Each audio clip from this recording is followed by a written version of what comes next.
last week, we started the conversation about amino acids, and we encountered, how we name them, the different types.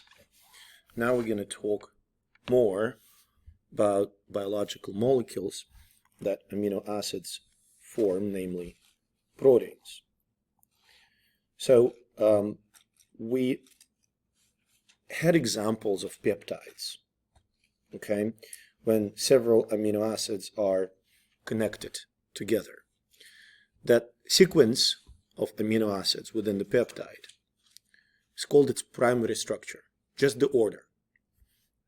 But because each amino acid contains a variety of functional groups, these peptides can actually fold into specific three-dimensional shapes, and there are generally 4 levels of protein structure. We've already encountered primary structure, the order of amino acids. There's also secondary, tertiary, and quaternary structures. For example, the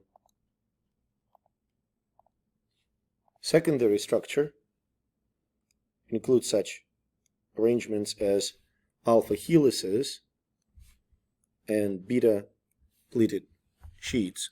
So our goal today is to learn what these levels of protein structure depend upon. So within the secondary structure, there are several common themes identified. First and foremost, it is alpha helix. Okay, so alpha helix is formed when hydrogen bonds connect the carbonyl group and the amido group between different amino acids. So if you would look at this image, you can see that the carbonyl group, the oxygen of carbonyl group, is in one part of the helix, and the amido group here is in a different part of the helix. So it's not carbonyl group and CO and NH that belong to the same or even adjacent amino acids. Those amino acids are separated by quite a distance. We mentioned before, when we had a discussion about hydrogen bonds, that their strength is in numbers. So when there are many hydrogen bonds formed along the polypeptide, okay, they stabilize the shape organized as the helix. Another structure that is very characteristic for the secondary level is a beta pleated sheath. Okay, so same story. Hydrogen bonds again are formed between the oxygen, the red dot of the carbonyl group, and the hydrogen, Y dot, of the NH group. Okay, now it's different amino acids that do that compared to alpha helices, and it results in this pleated formation that you can clearly see here.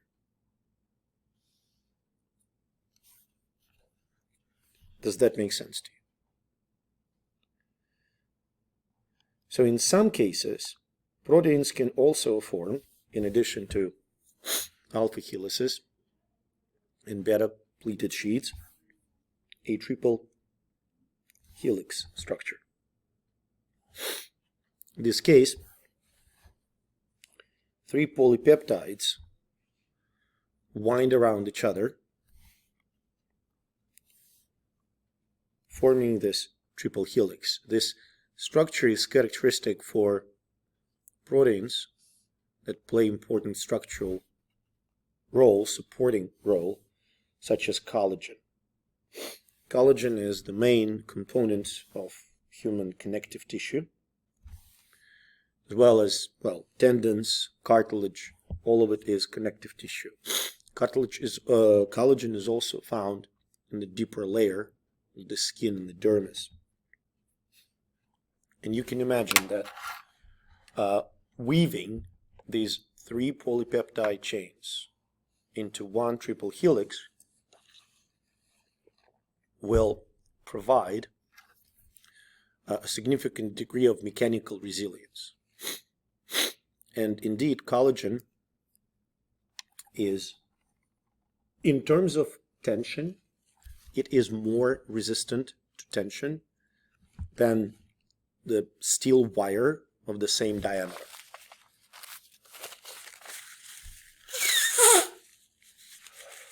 Sorry.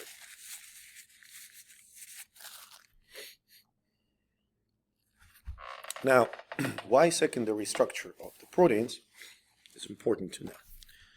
Remember that structure begets function. One determines another, and alterations to the secondary structures of the body proteins can actually result in the disease. A great example is Alzheimer's. So everybody knows that in Alzheimer's, people develop dementia. Okay? And we don't know when and who will be stricken by this disease. I'll comment on it later. But we do know the molecular mechanism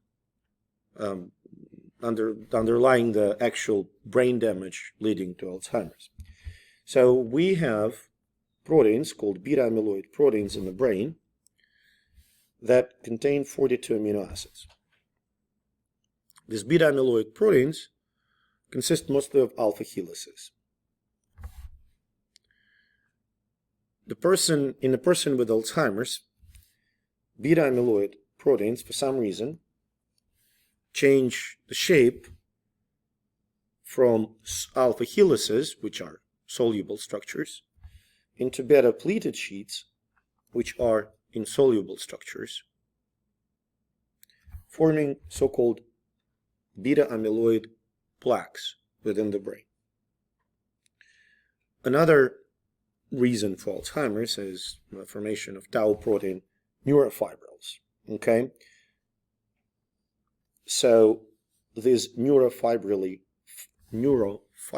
tangles, or neurofibrils, formed by a different protein called tau protein,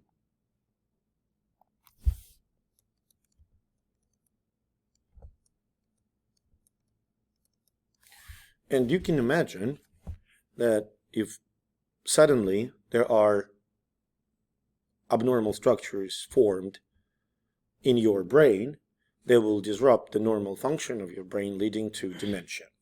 Okay?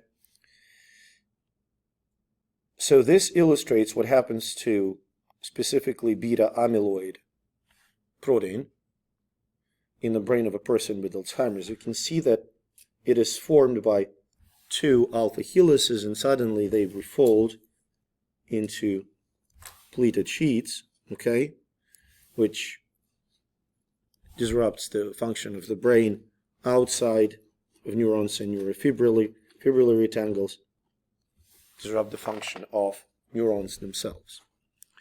Now, I want to comment because it's kind of a little bit down my alley. What causes Alzheimer's? It's a disease of age, and I want to be very reassuring to everyone here. Everybody's going to get it. Every single person in this room and in the world. The only question that can never be answered, what's going to happen first? Death or Alzheimer's? Am I making sense? It is an inevitable disease of old age, just like osteoarthritis, for example.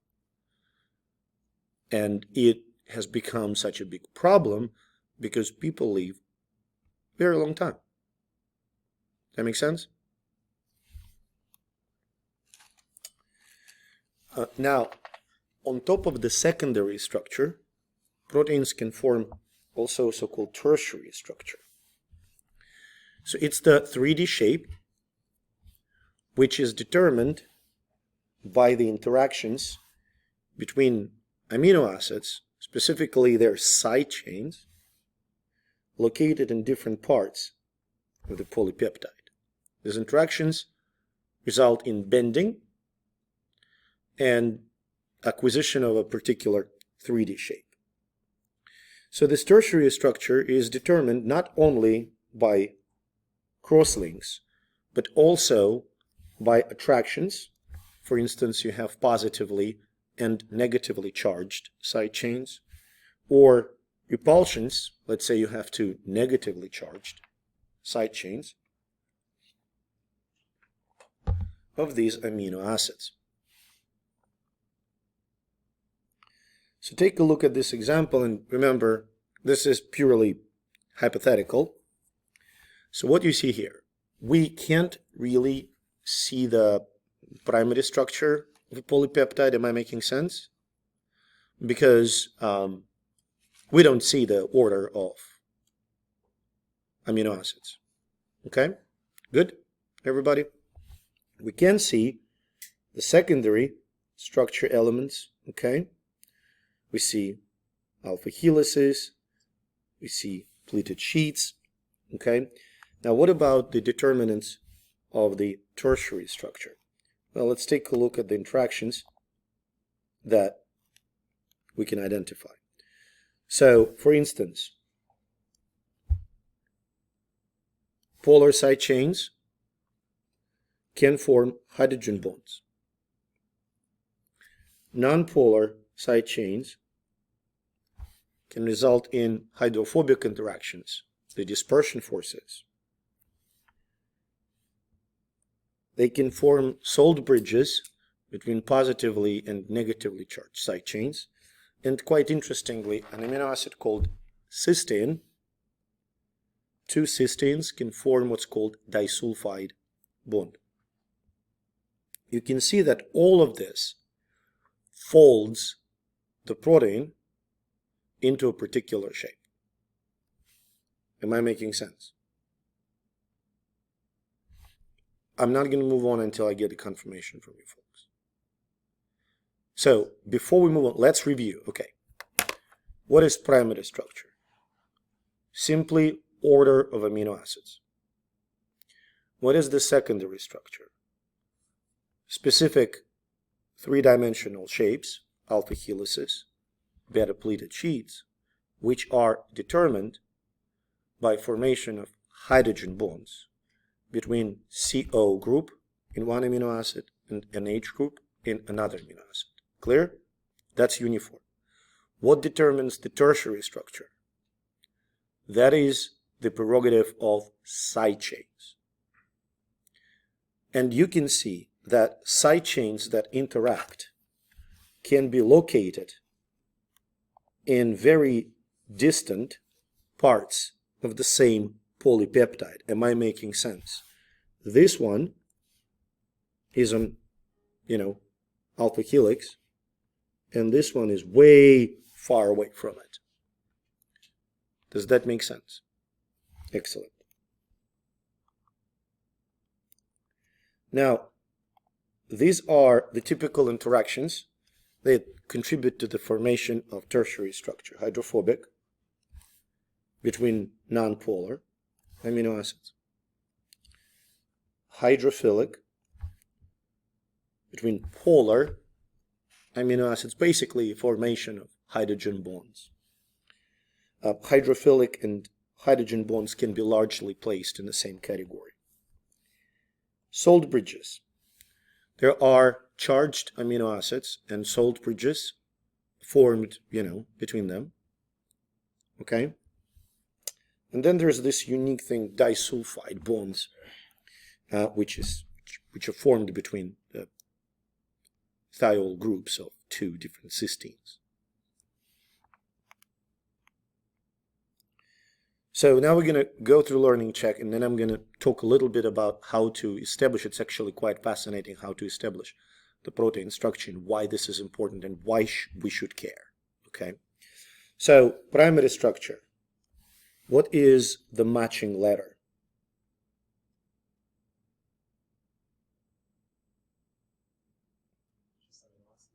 Once again, sequence of amino acids. The B? Yep, absolutely. Beta pleated sheet.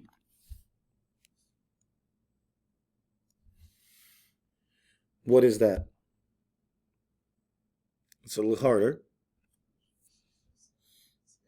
A, yes. What about alpha helix? Yes, very good. And what about triple helix? Well, there's not a lot of options. So that is D.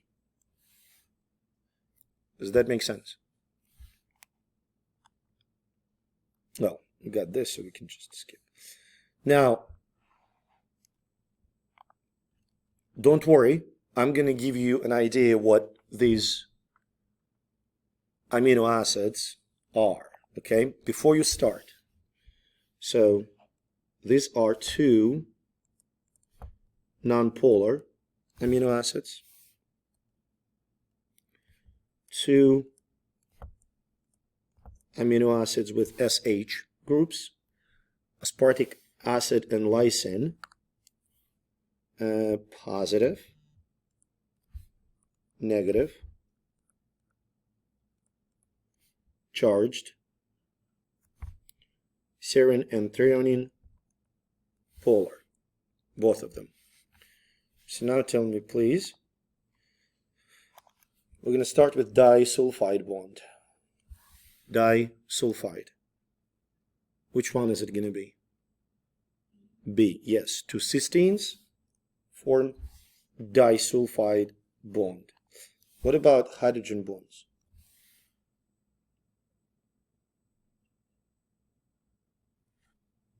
D. Hydrogen.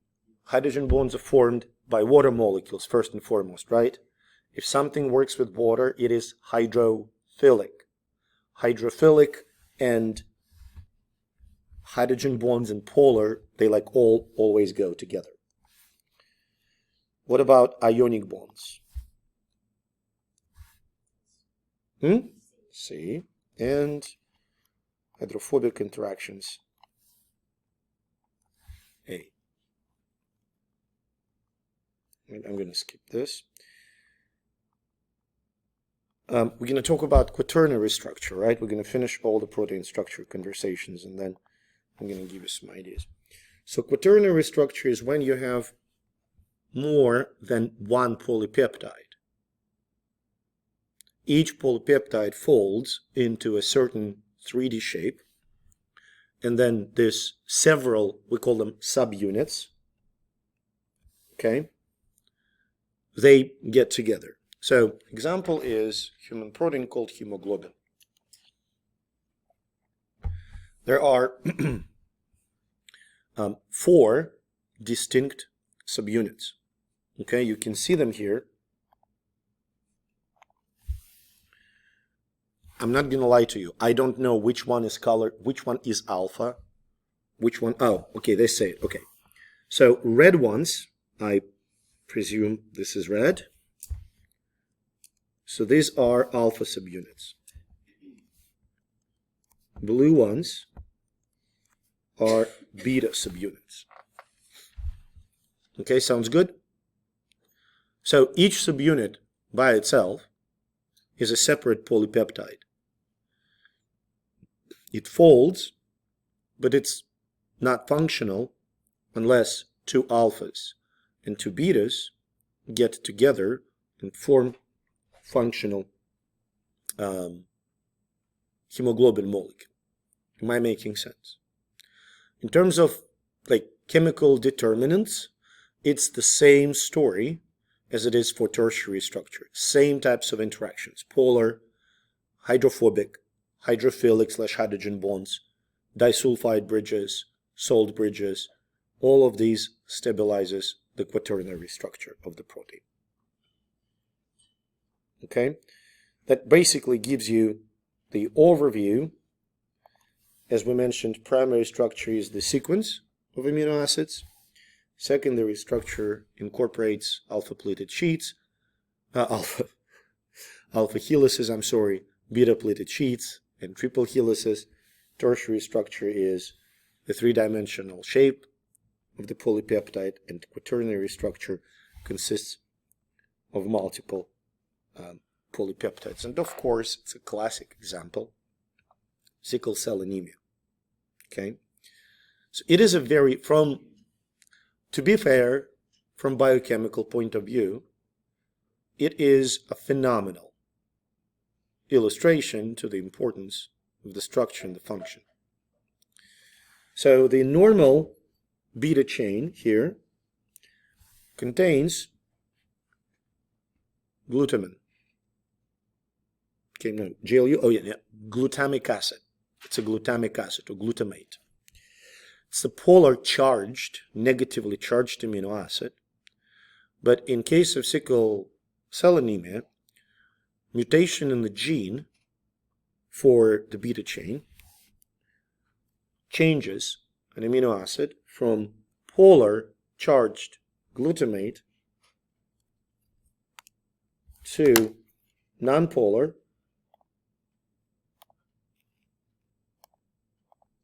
absolutely nonpolar valine. See that?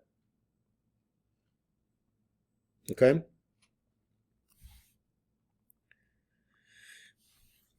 Am I making sense? Now, the resulting change is that hemoglobin, from being this globular protein, becomes afibril. And when hemoglobin changes its shape, it also changes the shape of the red blood cells, which become crescent-shaped. So there are several outcomes because of this.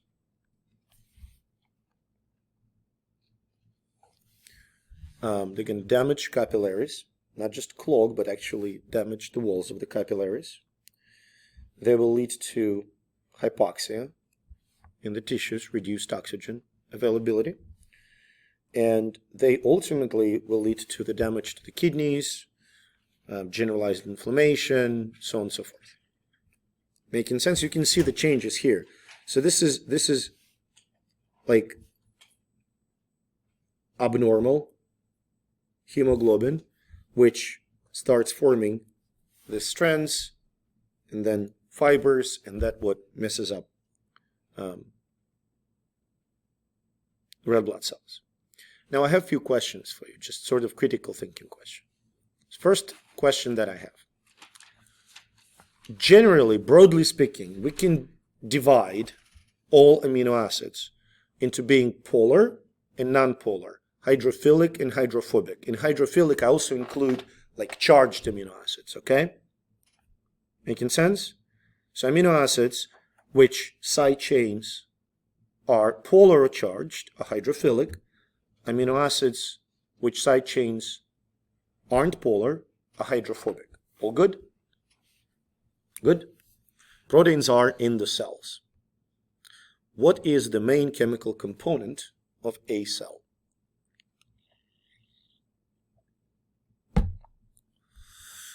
Yes, it is water. 60 to 70% the cell is water. So proteins, they are like floating in that watery environment. Okay, good? Question. The side chains of hydrophilic amino acids.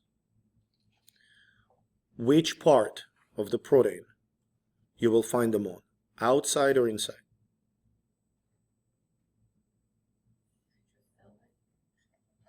Yes, hydrophilic. Say it out loud. Philic. Where do you find them? Outside or inside of a protein?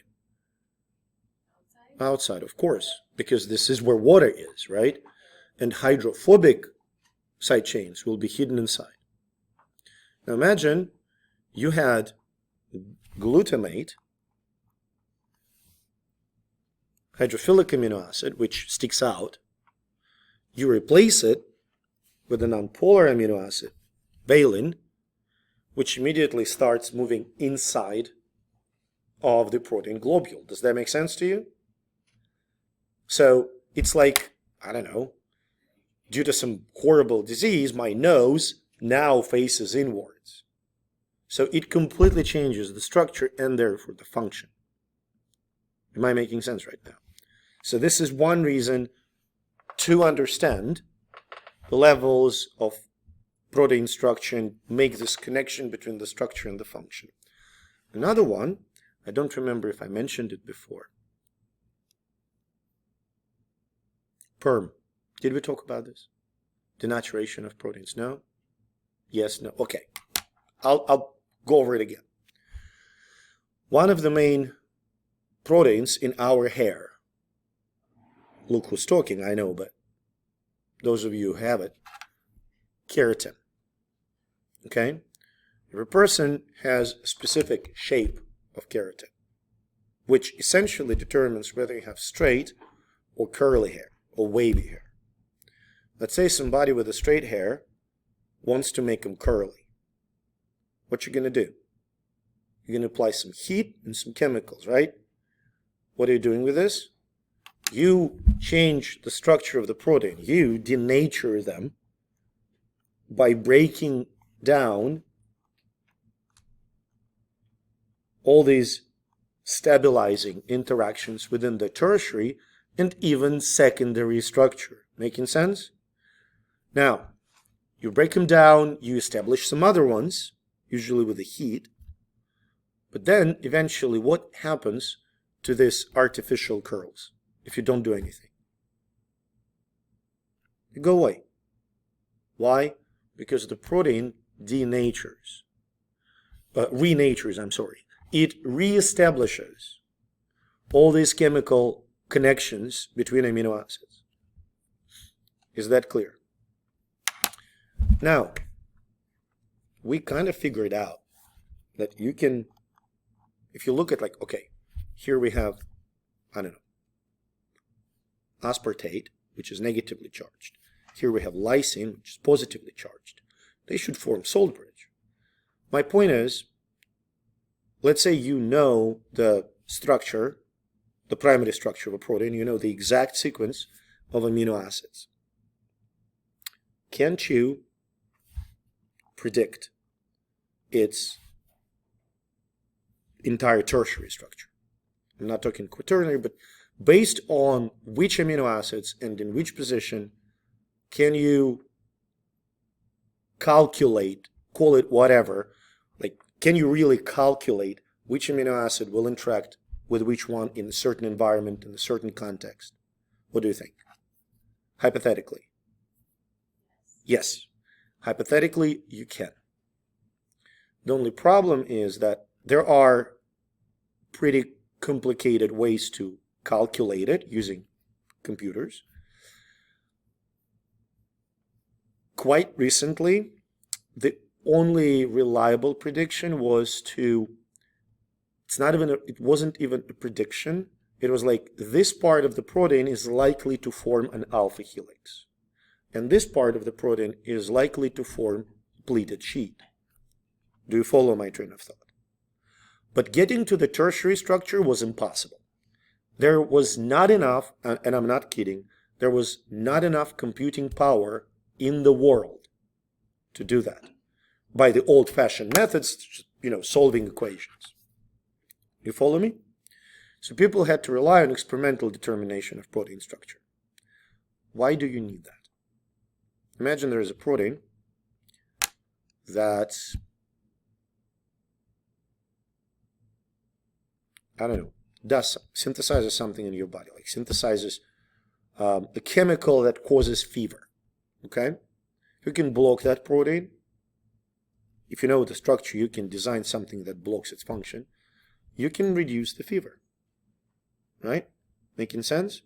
So it's a really, really needed thing to know the structure. You can say, well, what's the problem? Do it experimentally. Well, there are some types of proteins for which the determination of the three-dimensional structure is extremely hard. On top of that, when you do that, you need to make a protein crystal, which is not how protein behaves itself in the cell. Do you follow? Like it's not, we cannot do it in a water solution. So why I want to talk about it. Everybody's talking about AI, right? Artificial intelligence, all this ChatGPT stuff. A few years ago, 2 or 3 years ago, folks from, I don't remember, Stanford? Doesn't matter. Anyway, a team of scientists, they developed a prediction program, the software, which was based not on solving equations, but on, machine learning. It was, so the more structures it has solved, the better it was. It was not really great in the beginning, but they developed, I think it's based on neural networks. Right now, it's been shown that the precision at which this software can predict the protein structure pretty much matches the effectiveness of experimental methods. And I don't have any comparison to like our everyday life. Okay, the closest probably,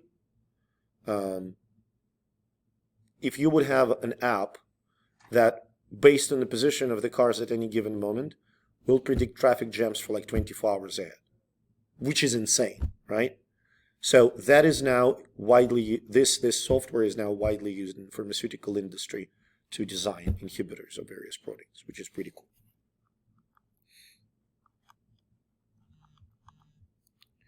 This is the summary. I'm not going to go over it. It's really convenient, to see what determines primary, secondary, tertiary, quaternary. So let's talk about the levels again. I think we did that already, didn't we? Kind of, yeah. So beta pleated sheet is secondary. Order of amino acids is primary. 2 or more polypeptide chains is, nope. 2 or more polypeptide chains is quaternary. Disulfide bonds is a typical element of a tertiary structure. Okay, skipping this. Denaturation. So I'm going to give you some actually real-life examples, at least to some of them. So heat and organic compounds. This whole curly thing that I was talking about, it is denaturation of proteins by heat. Okay? Another classic example, eggs. When you boil them, proteins denature irreversibly. Making sense? Organic compounds. And I'm trying to give you like real life examples. So imagine you have coffee. You want to spike it with alcohol. Okay? Which is, yeah, like Irish coffee. Fine. Okay? But you also want some half and half into it. Not a great combination, because alcohol will result in denaturation of the protein casein from half and half, and there will be like crumbs. So, okay. Acids and bases. Well, I'm not going to talk much about bases, but acids. Are you familiar with Chinese egg drop soup? It's acidic, and when you drop an egg, it kind of coagulates. That's a denaturation. Okay? That makes sense? Heavy metal ions. I don't really have a good example, but it happens in human tissues, for instance. Agitation, yeah. When you whip the eggs or whip the heavy whipping cream, you denature proteins. Okay? Now, which parts, which interactions are impaired? So, heat disrupts hydrogen bonds. Organic compounds, as you can imagine, disrupt hydrophobic interactions. acids and bases can, disrupt both hydrogen bonds and ionic bonds such as salt bridges. Okay? Heavy metal ions can interact with disulfide bonds and can also disrupt the salt bridges. Agitation simply just mechanically breaks down peptide chains. Okay? Well, some things, cooking eggs, as we mentioned, is an example of denaturation.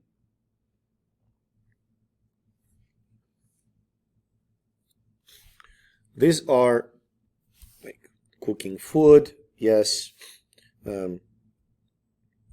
Even better example, lactic acid from bacteria that denatures milk, the proteins in milk. This is why, you have the curd in like cottage cheese, okay? I want to talk a little bit more about this stuff. So they have here silver, lead, and mercury. Those are toxic metals. But here's another example. There's another heavy metal that can denature proteins, and it's copper. Okay? If you will go to a museum and look at historical, we call it silverware, but I'm basically talking about like bowls and plates. And if people were very rich, they had it made from gold or silver. If they were like moderately rich, it was copper. So what's the reason behind it? Copper, silver, and gold have very strong antibacterial properties. They denature proteins. Make sense? So, a wine in a copper vessel can be stored longer than the same wine in the clay vessel. Sounds good? This knowledge now is used actually in hospitals. Many hospitals try to incorporate copper coatings in the built environment around patients. Faucets, bed rails,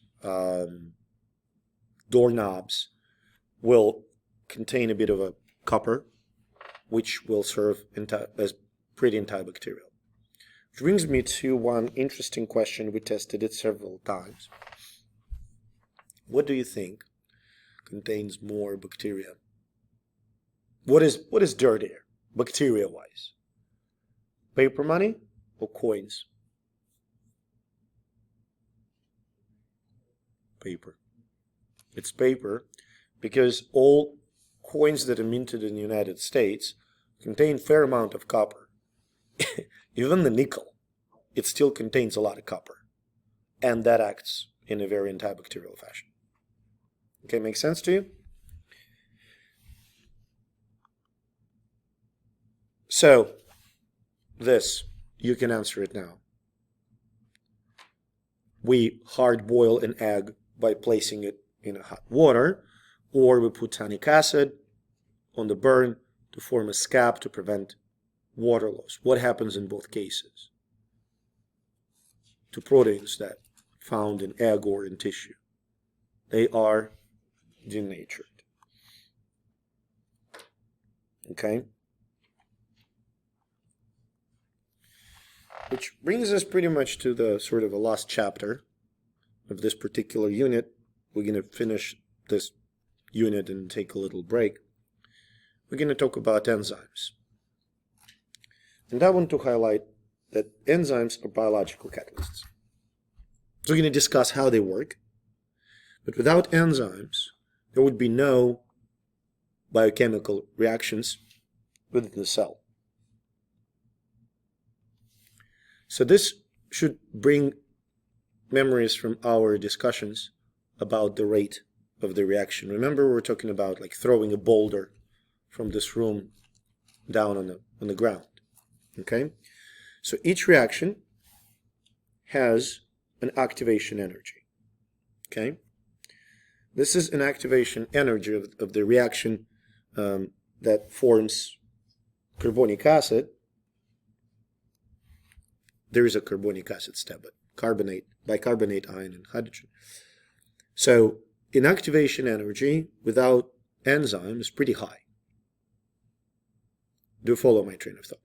So to get from the reactants to products, you have to get over that particular hump. All good? Which kind of prevents reaction from occurring or makes it very slow.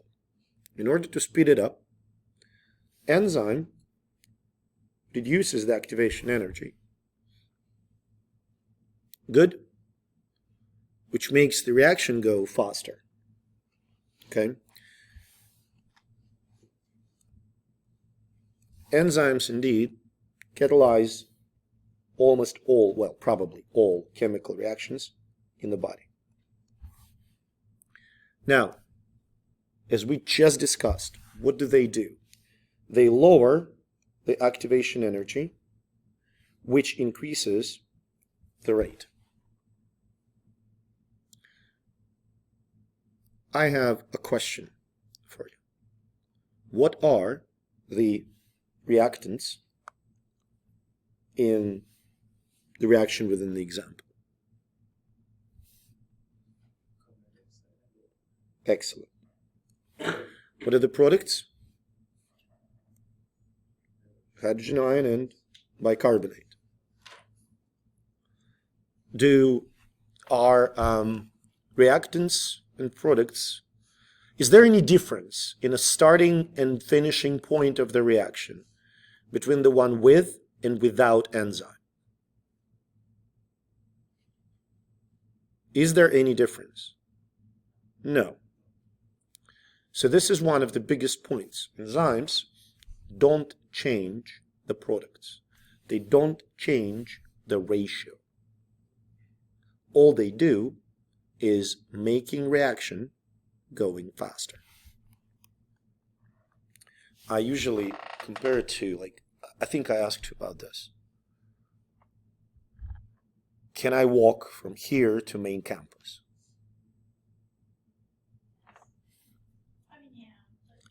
This is the beauty of English language. I can. It's going to take me a while. I will be exhausted, right? Or I can drive to the main campus. I'm going to be there much faster, in much better shape. But at the end of the day, doesn't matter which route I take, I'm at the main campus. Same is true with enzymes. Both routes end up at the same finish line. Okay? It's the matter how fast you get in there. Okay? Now, naming of the enzymes. So to be absolutely clear, there is a very strict and excruciatingly boring nomenclature of enzymes. There are numerical codes. There are ways to name them. Nobody pays any attention to it because there are sort of conventional names. Usually what we do, we have a reaction. So we have some derivative of the reaction or of the compound that this enzyme uses and add A's. So there's an enzyme that breaks down sucrose to glucose and fructose. It's called sucrase. Now let me ask you this. What do you think the name of the enzyme that breaks down lactose is? If for sucrose it's sucrase, for lactose it's lactase. And for maltose, maltase. Yes. Now, it can be reaction.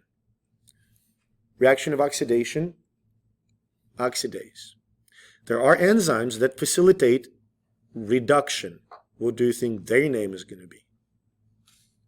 If oxidation, oxidase, reduction, Reductase, yeah, absolutely, reductase. There are some enzymes that don't have that name, like pepsin,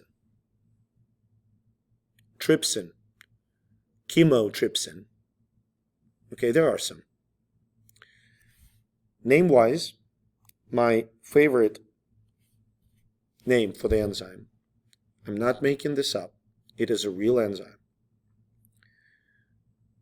It's an enzyme that is produced by influenza virus.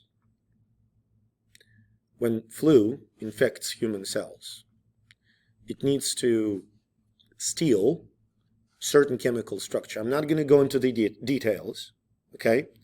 It needs to steal a structure called cap, okay? Like a cap. The process in which flu virus, I can find the references for you to, if you don't believe me. The process in which flu virus steals the cap is called cap snatching.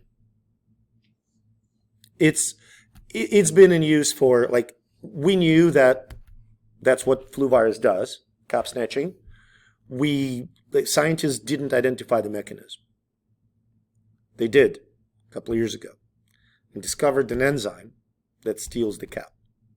Since the reaction is cap snatching, the enzyme now is called snatchase. I was dying laughing when I heard this. Okay. So these are 6 main classes of the enzymes. Okay? So oxidoreductases catalyze reactions of oxidation or reduction. Transferases transfer atoms from one molecule to another. Hydrolases, well, hydrolyze something, break down something using molecules, water. Lyases specifically form double bonds. Okay? Isomerases simply rearrange atoms. Ligases combine small molecules. Okay?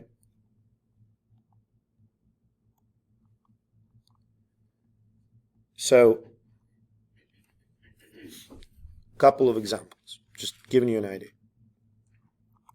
I'm going to go back for a second.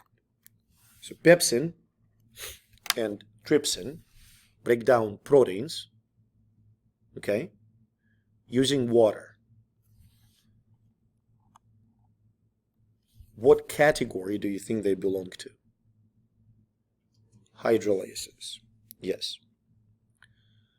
In the Krebs cycle, there's a stage when you go from the molecule of citrate to the molecule of isocitrate. These two molecules are isomers. Which enzyme would facilitate it? Isomerase. Okay? Now, in the process of, let's say, DNA synthesis, you add small bits, nucleotides, using the energy of ATP. You add small molecules to each other, forming a long chain. Which one do you think? Ligase. Now, we don't use these class names aren't often used in naming a specific enzyme. Like trypsin, we don't call it a hydrolase. It is functionally, but you know, the common name is trypsin and everybody knows what we're talking about. Okay? So let's do that matching. So hydrolases. Which answer you should use? D. Very nice.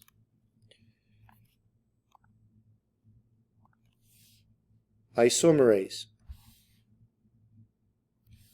B. Transferase.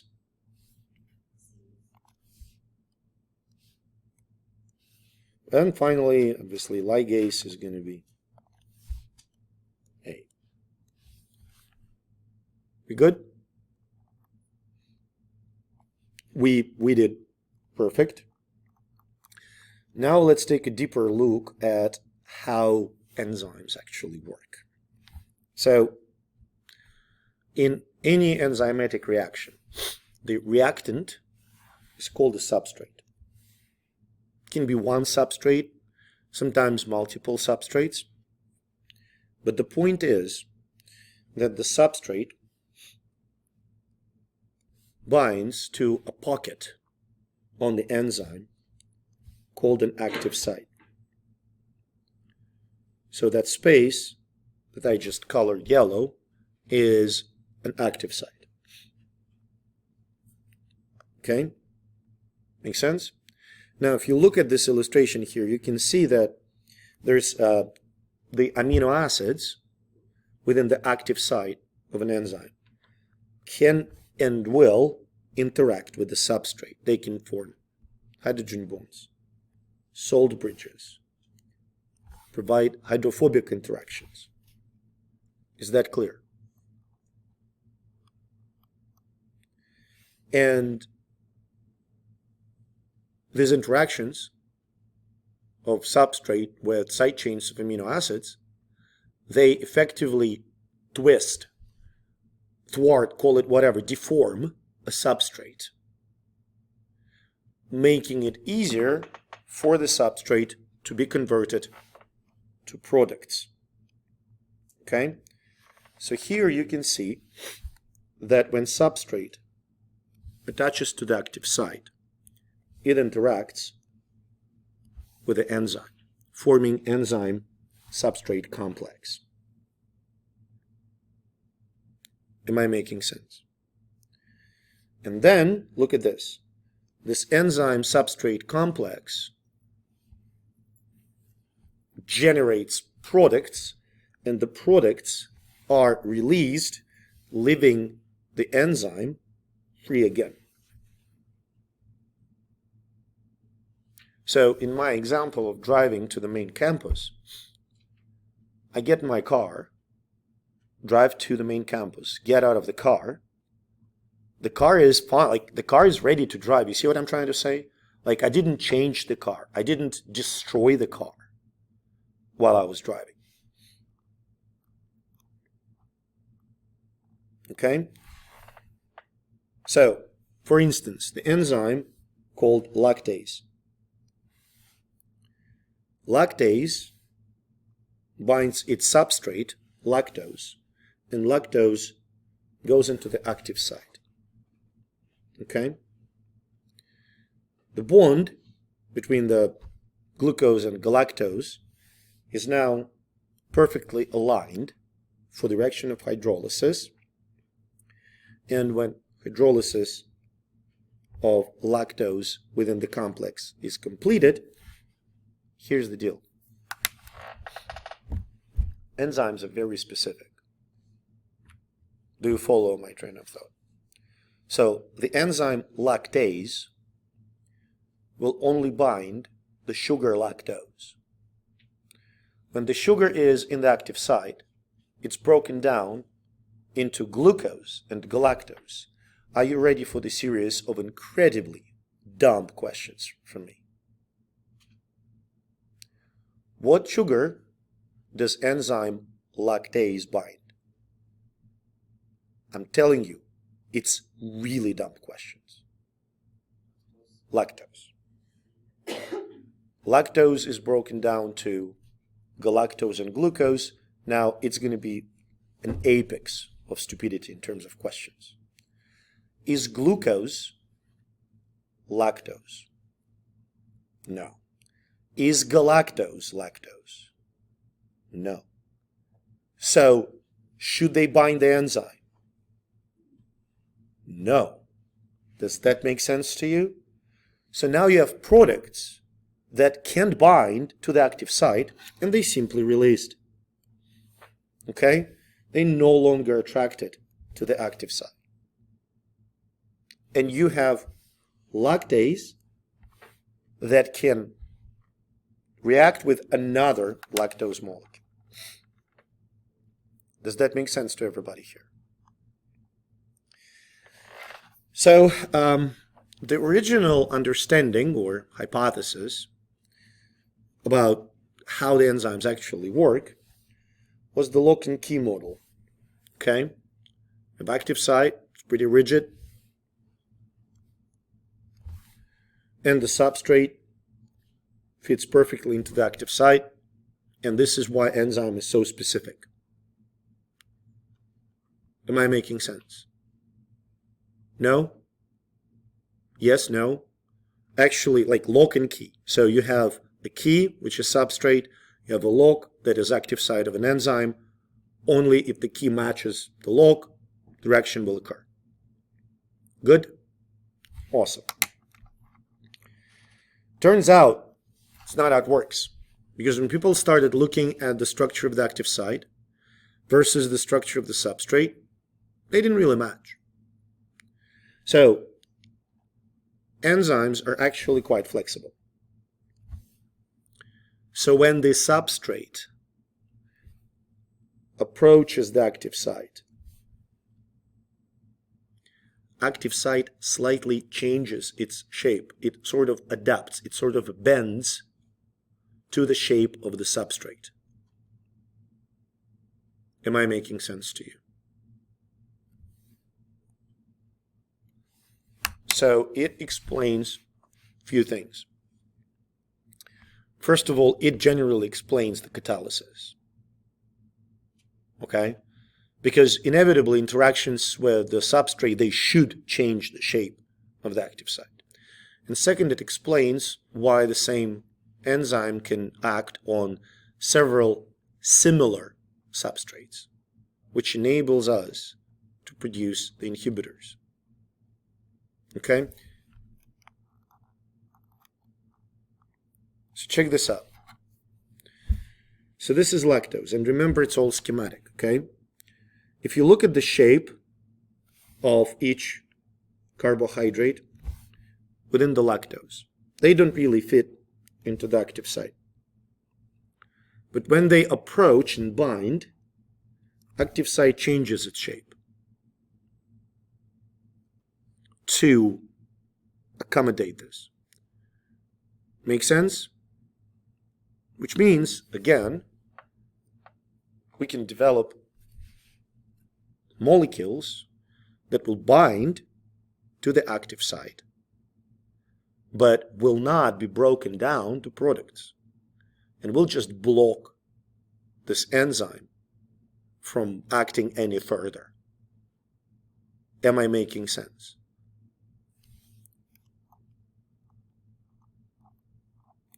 So we're going to talk about isoenzymes, but then I'm going to provide you with, some other examples. Sounds good? Okay. So isoenzymes. Different forms of the same enzyme produced in different cells or tissues. Okay? There are slight variations. They facilitate the same reaction, but they're slightly different from tissue to tissue. So a good example of this is lactate dehydrogenase. So this enzyme is produced in cells, human cells, under anaerobic conditions when there's no oxygen coming off. Okay? And what it does, it facilitates the process of converting pyruvate to lactate or lactate to pyruvate, depending on the context. Okay? But this is important. So each molecule of lactate dehydrogenase contains two different subunits, M and H.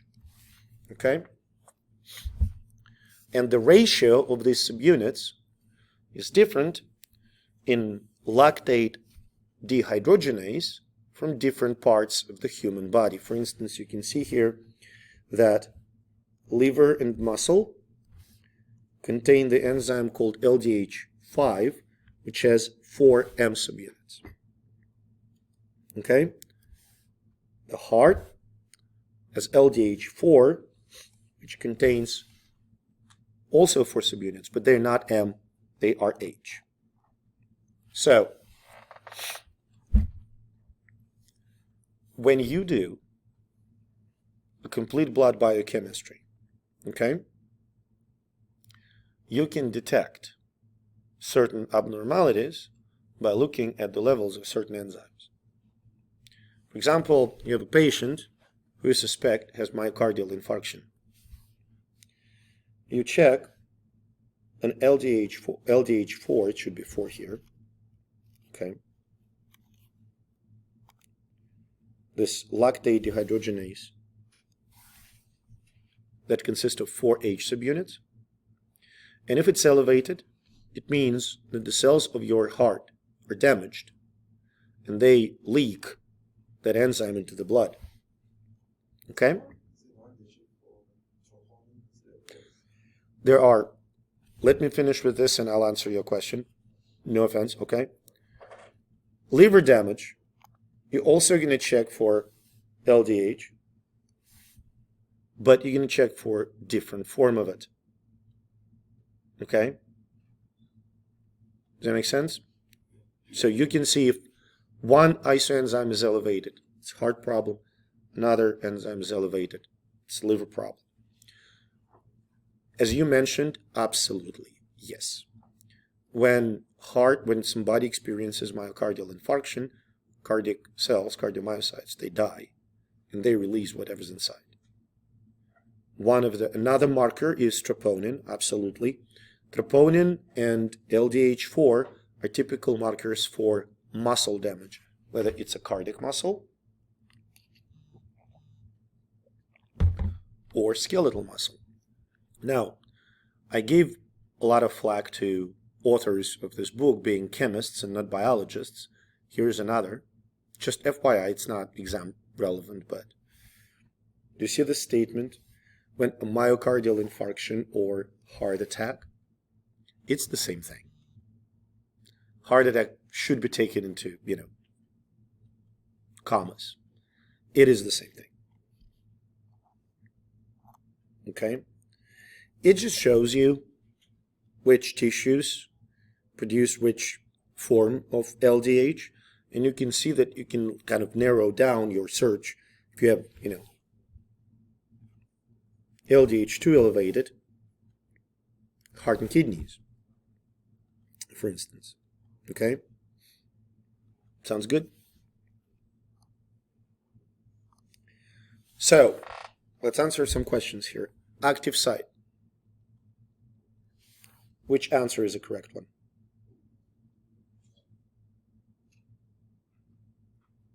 It's a part of an enzyme to which the substrate is binding to. The shape of the enzyme when substrate binds in the induced fit model, does it stay the same? Does it adapt to the shape of the substrate? It adapts, yes, it adapts.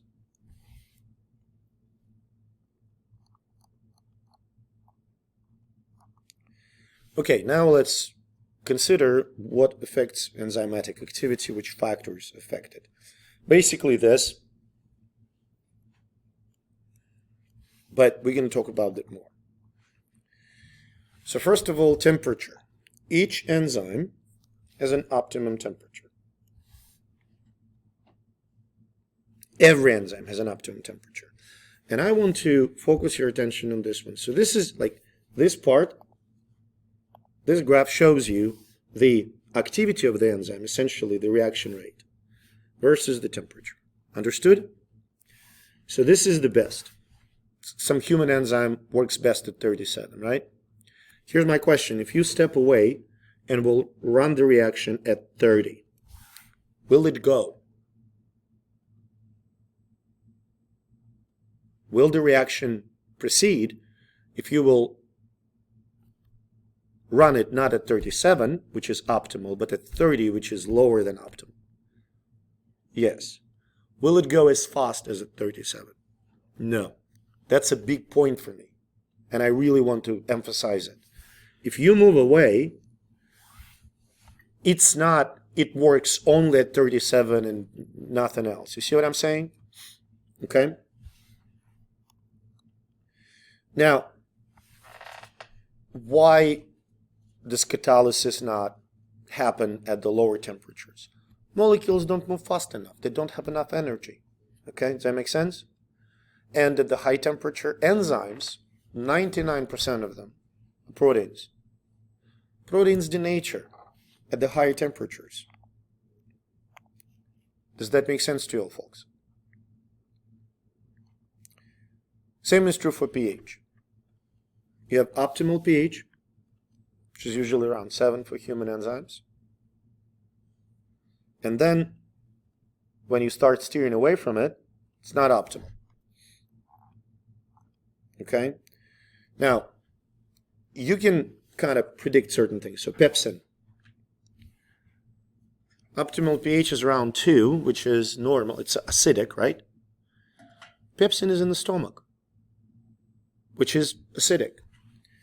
Now, all these guys are working, and I can't emphasize it more enough, working in the small intestine. The ones that I highlighted now. Okay, to be fair, except for urease. Okay, good? They work in the small intestine. The pH of small intestine is around 8-ish.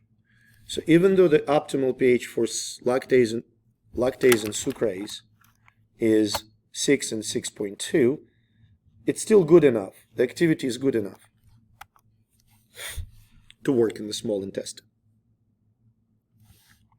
Does it make sense to everybody? Now I want to scroll to this. So this is the geyser, the hot spring, in Yellowstone National Park. It contains bacteria that we call thermophiles. I think everybody in this room has heard the acronym PCR after COVID, right? PCR tests, right? So PCR test requires an enzyme that's isolated, was originally isolated, from bacteria found in those hot springs. Optimal temperature for that bacteria, for that enzyme is, and I'm not kidding, 95 degrees Celsius. Due to the certain features of PCR reaction, we use that enzyme at 72. Does it work its best? No. Is it sufficient for PCR? Absolutely. Okay? So in some cases, lower temperature is not an issue because it's still, the activity is still going to be pretty high. Okay. So what's going to happen to activity of sucrase if you're going to run the reaction of sucrose breakdown at the pH 4, well, the optimal pH is 6.2. Is the activity going to increase, decrease, or have no change? Decrease, yes. And what about running the reaction at 70? It's not going to go because the enzyme is going to be denatured. Okay, good? Okay. Now, all this long conversation brings us now to the discussion of inhibitors of the enzymes. So look at this. You have enzyme interacting with the substrate. It forms enzyme substrate complex, which is kind of annoying, and then releases the product, and the enzyme is ready to go, right? What if you had inhibitor that takes place of a substrate and binds to the active site? Inhibitor is going to occupy active site, right? So substrate can't bind and no products are going to be produced. Do you follow? So this specific example is the competitive inhibition. Okay? So look at this. enzyme has two options. Either form complex with the substrate or with the inhibitor. Do you understand? And it's with inhibitor, it's a dead end. Inhibitor binds to the active site. It competes with the substrate for the active site, okay? Because structurally it is similar to the substrate. Let me give you some kind of an analogy. So imagine that this chair, this one, or this table is the active site. Braden is the substrate, I'm the inhibitor. Whoever gets there first binds to the active site. Okay? Now, he's by himself, I'm by myself. We have pretty equal chances. I mean, we're not fighting, so whoever makes it first. Clear? Imagine that there are 10 Bradens. What is more likely?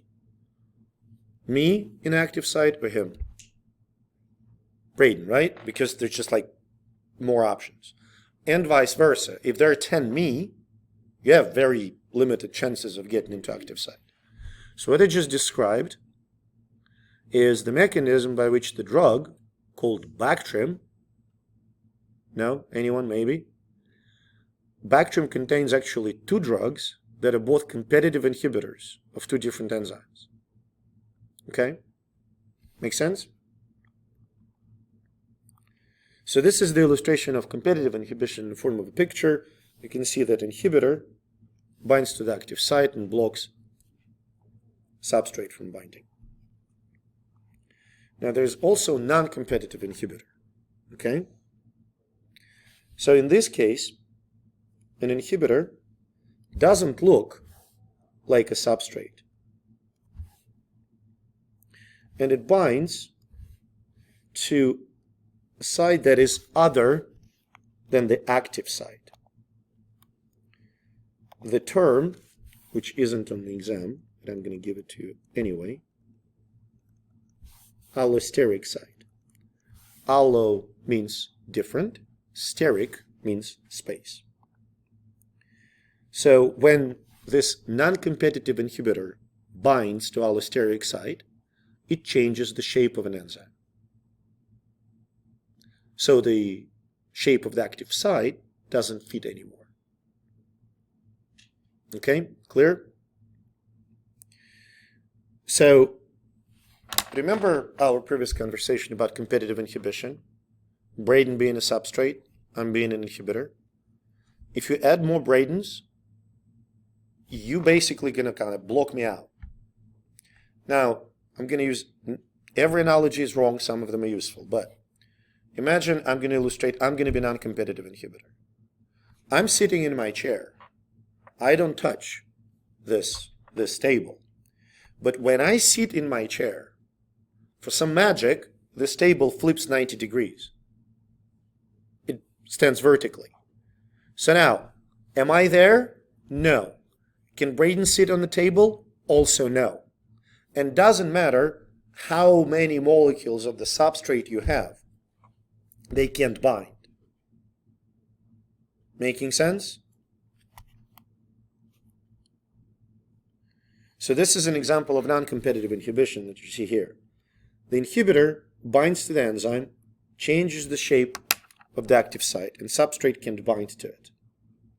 Okay? Now, okay, let's talk about this. Okay, irreversible inhibitor. Okay, molecule that causes the enzyme to lose all its activity. It chemically modifies the enzymes. I want to, because I don't really like when chemists start to invade the biology territory. A substance is toxic if it causes death, toxicity, in a certain organism. Am I making sense? If I will,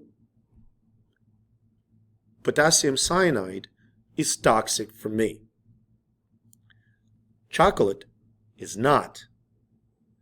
Chocolate is toxic for dogs. Same substance can be toxic for some organisms, but safe for others. Am I making sense? Just a side note. So instead of calling it a toxic substance, I want to say that it doesn't destroy the enzyme, it modifies it chemically, modifies it irreversibly, forms a covalent bond. Okay? Is that clear? So for instance, nerve gases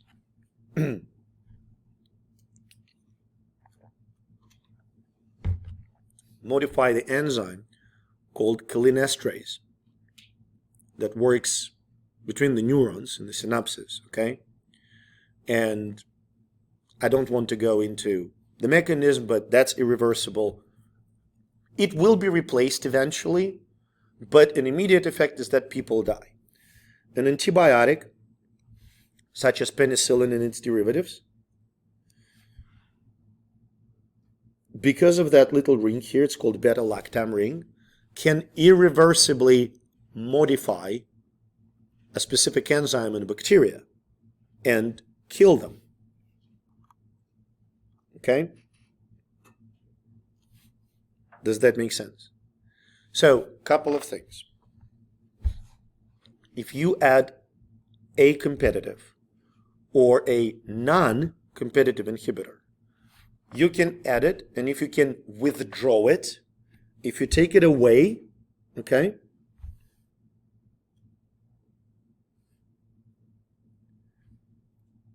if you take it away, the inhibition's gone.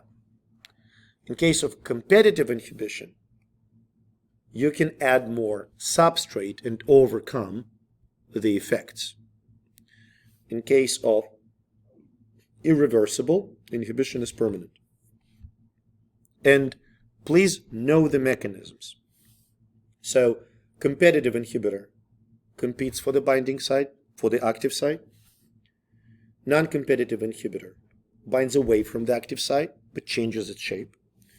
And irreversible chemically modifies the enzyme. So, let's talk about this. If you increase the amount of substrate, and it reverses the inhibition, what kind of inhibition are we talking about? Huh? What type? Competitive, non-competitive, irreversible. Competitive.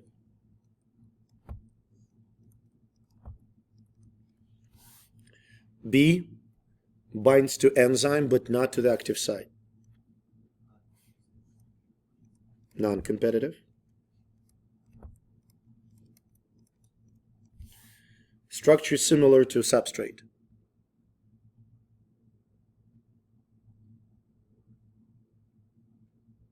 Competitive, because it has to bind to the active site.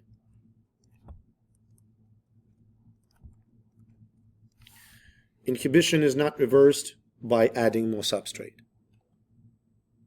Non-competitive.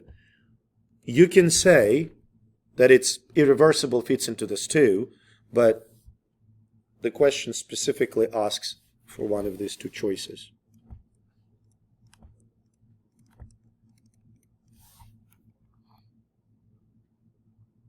Okay, now before we wrap up, I just want, I've been in your position, I've been a student, you know, I was a student at some point, I know. Sometimes it feels excruciatingly boring. This is why I try to give you some real life examples. A lot of you go into medical field. Here are some examples of enzyme inhibitors. All antibiotics, all of them, literally all of them, inhibit a certain enzyme. Okay? Drugs that treat influenza, like Xofluza or Tamiflu, enzyme inhibitors. Not great, but whatever. Drugs that are used to treat COVID-19. Remdesivir, Paxlovid, enzyme inhibitors. Drugs that are used to treat HIV, enzyme inhibitors. Are you familiar with ACE inhibitor? Heard about it? Treating high blood pressure, enzyme inhibitor. Okay? My point is, when we know the structure, we can design an inhibitor to impair the function. Sounds good? Okay, I know that it's been long, so